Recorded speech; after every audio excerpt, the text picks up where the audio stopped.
Hi, we're Brain Ape, and you're watching BooTV.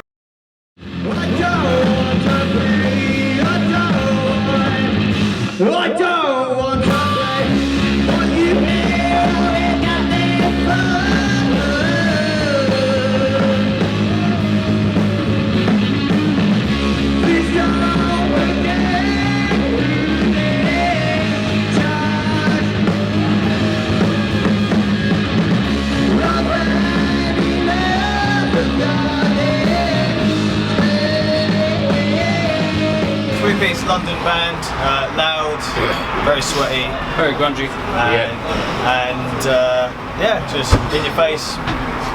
Punk, I suppose. It's a bit difficult to punk, but not punk. Punk, but not punk. We've actually called it scratch rock. That's our official genre title. Yes.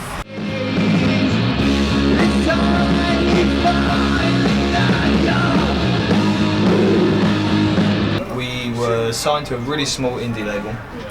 And we went to put out our first single, and they missed the single release date, and they just... Are we allowed to swear on this? Is that right? Yeah, they fucked everything up, basically. Rock and roll! I can swear! Yeah, and so after about 6 months of waiting for them to sort it out, we decided to do it ourselves, and then that sort of organically over the space of a year grew into a label, and 7 years down the line, it's now a label in its own right, really. So although we're signed to it, we do a lot of work for the label. It's just a vessel for us, really. Yeah. Gives us creative control as opposed to other things. We don't have producers telling us we have to make a track that's more poppy or anything. We can create whatever we want, and we can in our own time as exactly. well, so it makes a big difference.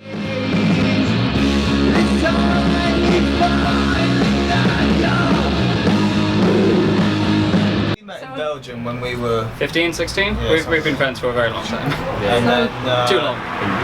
You were in a band of mine really early on, and I was in it for about a week, and then I didn't go to any practices, so I dropped out. It was, I think, drunkenly on New Year asked you to be in a band. Yeah. Again. And I made the foolish mistake of saying yes.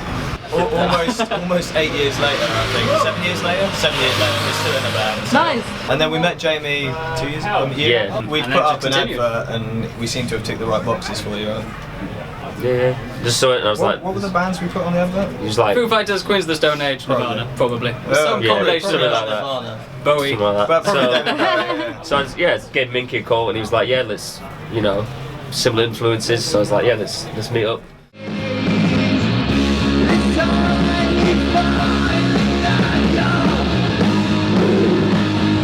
Alone and Easy Target, is that Yeah, probably. Yeah. Stuff from the first album. I think we jammed Floaty, I think we might have done as well. Classic.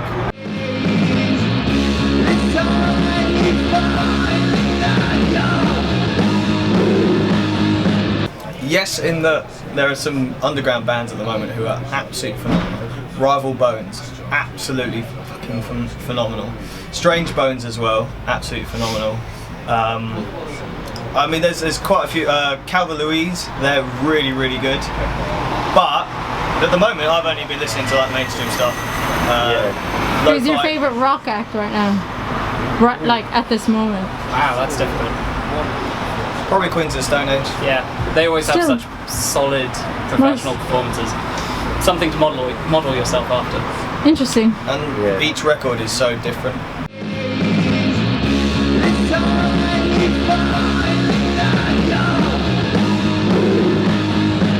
Loud. Oh, you take the easy one. You're next. Tenacious. Oh, that was mine. Go. Can I hyphenate a word? Sure. Yeah. Can I hyphenate?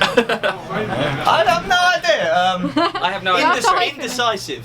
Nice.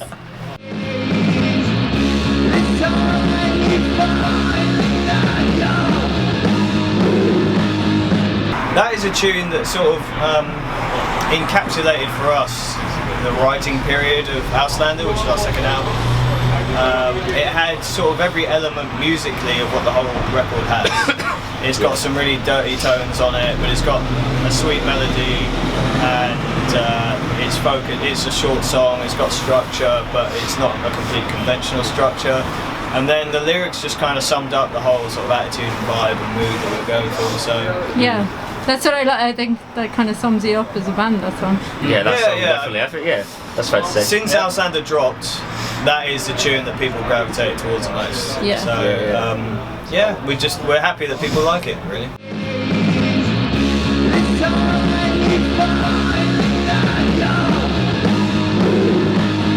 I think it'd be cool to like have the same kind of energy and like some what we like that is in Auslander, but obviously not make it the same. But like that kind of, it has something about it where it's the band's got kind of a bit more of a like identity, and it's kind of, as I said, you know, matured from the first album. So I think going into, and obviously me being in the mix now, I think it'll be very interesting as well. Like us writing together, and I think, you know, we can go in a cool direction, you know, moving from Auslander and then to the new album when that comes out. Like, I think that'd be, I'm excited for that. I think we're going to be able to strip away a lot of the fat that maybe Auslander had on it.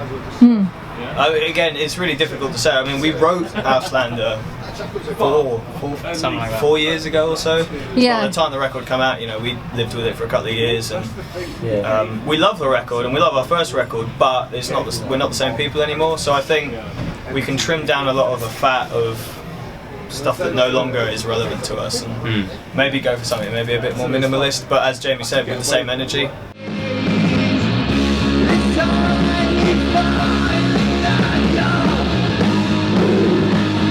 Live music is really magical in that there are moments like that are once in a lifetime, and they just happen without anybody realising they're happening at the time, And nobody was recording it. no, Yeah, but yeah, and I think we just happen to be naturally attuned to giving in to those impulses.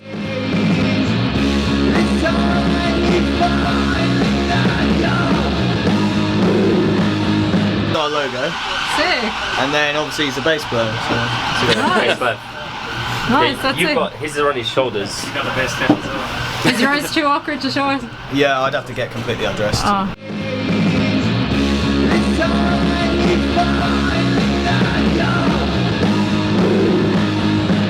We're gonna have to be one of those like My dog Elvis juice. No! 100%. You're trying to get a sponsorship, is what you're trying to do. I already have shares. Fair. I'm more Bulldog.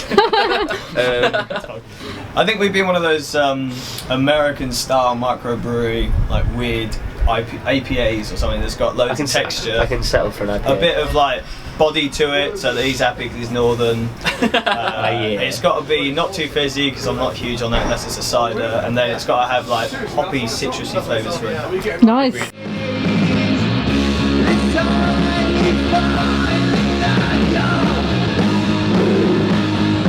We might go away and try and find something worth writing about. Basically. And then we want to play a lot more shows in 2020 if we can. It's difficult juggling the whole writing and being on the road because we can't write. We're not one of those bands who can write on the road, and we don't really jam things out either. So it's got to be like we've got to section off some part of the year if we're going to make some new music. But we'd like to hit some more festivals during the festival season, maybe do a tour or two, and See where it goes, really. yeah.